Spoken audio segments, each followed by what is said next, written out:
I'm Sir Al Ainslie-Green, the Independent Children's Commissioner for England. This series highlights key areas of concern for the 11 million children and young people in our country. And this programme looks at how best practice in tackling bullying is happening in our schools. I first went to Portway School in Hampshire to see for myself what they're doing.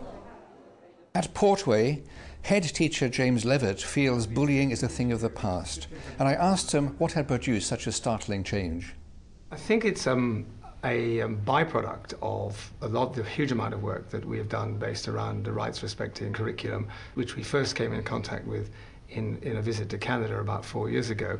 Tell us a bit more about the Rights Respecting Schools programme. I know this had its origins in Cape Breton in Canada. And what came out from being in Canadian schools was the fact that children had an integral part in designing codes of conduct that were thing. Right. So that it was a contract, right. And it wasn't just thou shalt not. Right. It was also we do this, there are consequences to our actions, and if we have a right to privacy, then so does everybody else, for example. So was that a bit of a shock to the system to see children so actively involved in making decisions? I think that it's been a gradual process, and I first came back, we said we'd like staff to look at a different way in which they set about arriving at a classroom charter, and in fact arrive at a classroom charter, yes, that everyone debated and everyone agreed to and teachers signed up to, where that's not an issue. Yes. But for our children, it was definitely about empowering them to give them a voice, and student voice has been something that has been a major aspect of the whole development of the rights agenda here. We have a right to privacy. We have the right to a safe environment. We have a right to an opinion and for it to be listened to. A right to an education, because if you get bullied, then you won't want to come to school, and that's losing your right to an education. You have the right not to be abused, left out, or offended in any way. I'm at the school to hear about the Rights Respecting Schools programme, and I'm especially interested in what you think about bullying. Bullying really is nasty when it happens. So what happens in this school when someone does bully somebody else? Sometimes we have clubs during lunchtimes, yes, and things that people can go to if they're feeling upset or lonely. Right. And then when they're there, they can make friends, and right, that will stop bullying. Can you think of any examples where the counsellors have really made things different in the school? Well, before we might have had some bullying incidents, but yes, the counsellors, they've split break time, so I think it's 3 and 5 yes, that go for one break, and 4 and 6, so that yes, the bullying is sort of changed so that it won't happen anymore. What was the school like before this Rights Respecting Schools programme started? It was not like the bullying was everywhere, but there were quite a few more cases of it, yes, and it's sorted out a lot because we've got a better way to handle it. Next, I met with 2 members of staff at Portway who put the United Nations Convention of Children's Rights into real practice. They're pretty sophisticated concepts, aren't they? Human rights, children's rights. Yeah. How do you start approaching that subject with children of this age? It was really easy because it's all about themselves and they wanted to know what was out there for them. Yes. And then obviously starting with the older ones, it was then easy to implement it within the rest of the school. Yes. So that they were able to see what impact it was having. So how does this relate to the occurrence and the management of bullying in your school? Well, we've used a lot of the respect and the responsibilities in talking about behaviours that are bullying behaviours, and the children are much more open now with talking about it and talking about what's happened to them and how it's made them feel, knowing that the rest of the children around them, if it's a group that you're talking with, are listening to and empathising with their feelings. Yes. So we've had issues with individual children and we've got them together as almost like a mini circle time, yes, and everyone's had the opportunity to voice their opinion, to say how they feel, yes, and everyone's listened, and the event's been brought to a conclusion. Interested to hear you say that you use circle time, so you're also using social and emotional aspects of learning. Yeah. And they're complementary for the Rights Respecting programme? Oh, absolutely. We've used the SEAL materials for year group assemblies. Yes. Sam's been working very hard with the school council, right, and the school council have decided to lead class and group assemblies on the theme of bullying, right, with their year groups, so the children lead them themselves. Right. The teachers take an active part when appropriate or when yes, necessary, but mostly they're child-led. and it's certainly done a lot to reduce the incidences that were happening. Right. I mean, this is pretty challenging stuff, isn't it, to many adults? Yes. Who say, surely you're taking away childhood by giving children too young to have responsibilities and to actually have these concepts to deal with. Surely they should just be children. How do you react to that?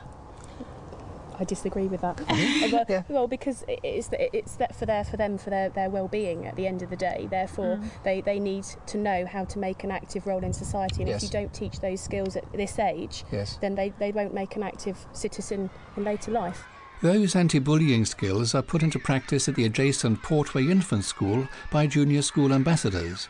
Well, if we find someone who's unhappy, we take them out and talk to them about it and find out what it is that they're unhappy about, and then we do what we can to sort it out, maybe find a friend for them to look after them. One of the benefits of having the ambassadors is that they've engaged the children in positive play, and because they use that positive play with the other children, it's had an impact right throughout the school. And it's certainly an impact on behaviour, that we don't have the poor behaviour and the teasing that we might have had before. The children play much more cooperatively. The rights-respecting work at Thornhill Secondary School in Sunderland is also strong, and peer mentor coordinator Anne Greenfield has developed an anti-bullying programme called TARA.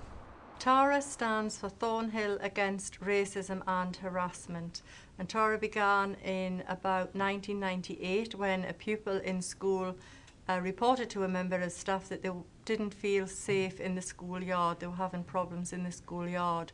So we then started a drop-in 2 lunchtimes a week where pupils could come into a classroom if they weren't comfortable in the yard. From 2000 we took 20 peer mentors on a training course with facilitators from outside agencies to give them some ideas of how to listen to people, how to answer questions, how to ask open and close questions, and also lots of information about different aspects that young people may have problems with in this day and age. We're going to take in turn to go around the circle and say something that's like similar to everyone in this room, okay? Right. So I go to Thornhill School. Me too. I have a belly button. Me too. I've got a brain. Me too. Because we've said something that's similar to everyone, we're going to say something now that's different, that's individual to you, okay? Yeah, I've got a scarf on. Not me. I'm a different nationality to everyone in this room. Not me. I'm the youngest in the school. Not me. My mum's called Mary. Not me. Right, we played this game because usually bullies pick on people who are different. The game represents individuality and it celebrates that although we might have our differences, we're all the same.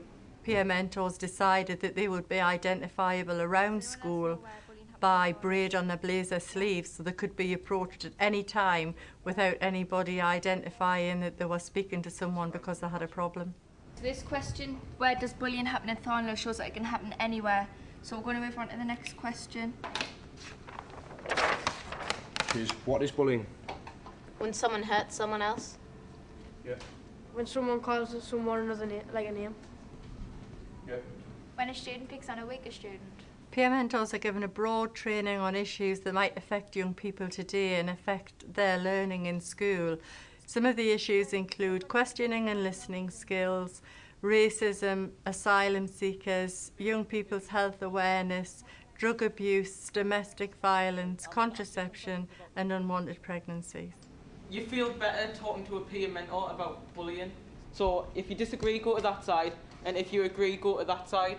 The peer mentors have been nominated for the Diana Princess of Wales Anti-Bullying Award for the last 3 years and have achieved that award for the last 3 years, and the school has been allocated silver school status by the Diana Award.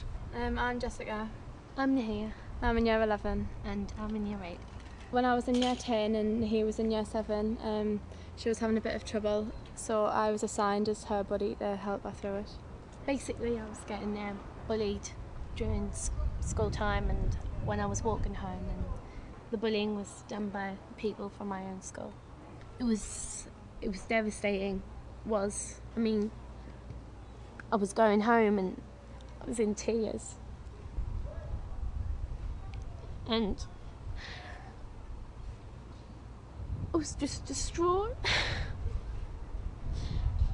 My confidence went straight down, and I'm a really good student, but you could see that in my schoolwork.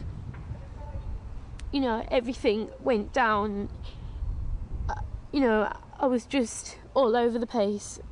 I was on the phone with my dad, and he just told me that he was heartbroken to hear his daughter in tears because some people were so inconsiderate, and I was just crying all the time, and I wasn't eating anymore because I was just upset at everything. You know, people were spitting on me because of my skin colour, and they were spitting. I was coming home and spit because people used to think it was really funny, and I was just broken. Nahir came to me and I asked her where it was mainly happening, and she said on the way home. So we started to walk home and like to and from school together. I felt really upset for her, and I just really hoped that I could help her. It got a lot better, things around me helped a lot better, and the confidence that had gone down had just risen back up again. I've got friends now, I'm quite popular, you know. Well, I think bullying's a really good idea in schools because, I mean, it's shown here that it's worked for us, so it can work everywhere. And I wouldn't know what I would have been like now if I hadn't had bullying. Peer mentoring is so successful because I think pupils much prefer to talk to one of their own rather than a member of staff. Even though our peer mentors do say to the pupils when they are approached, if you tell me something that I am concerned about as a peer mentor, I may have to tell somebody else. I think the sort of age group that they're talking to, the fact that one may be a 12-year-old and one's a 15-year-old, it makes the peer mentor far more accessible than, say, talking to a 40-year-old teacher or a 25-year-old teacher. The film was like saying that if there's a bully, you should point them out. The chairperson for racial equality had heard that we were doing a lot of work in the Sunderland area regarding the respect agenda. So they asked could they come up and visit the school, and they saw 3 specific groups in school. They saw The Word, our anti-bullying rap group. They saw our peer mentors in action, the Tara group, and they also saw our Thornhill Arts Included group. And when she visited with her team, she saw these 3 groups in action and was very, very impressed indeed. Let me introduce as The Word, trying to take racism and kick it to the curb. We're all the same underneath, no matter skin color. This is a huge problem we need to get through. It is funded now by the LEA because it is having such a major impact and gets such an excellent message over to pupils in the form of rap music, which the pupils understand. Don't you ever let up, gotta keep your head up. If you're gonna fall, you just gotta get up. Don't let people put you down. Touch the sky, but keep your feet firmly on the ground. Gonna give it up to Sophie and bring it the world. A happy child is an achieving child, and I like to think that the peer mentoring system in Thornhill has contributed a lot to the advancement in our achievement. Bullying really matters to children and young people, whether they be bullied or bystanders or bullies themselves. Here we've seen 2 outstanding examples of what can be done, but key to success is listening to children and young people and engaging them in the solutions to the problem.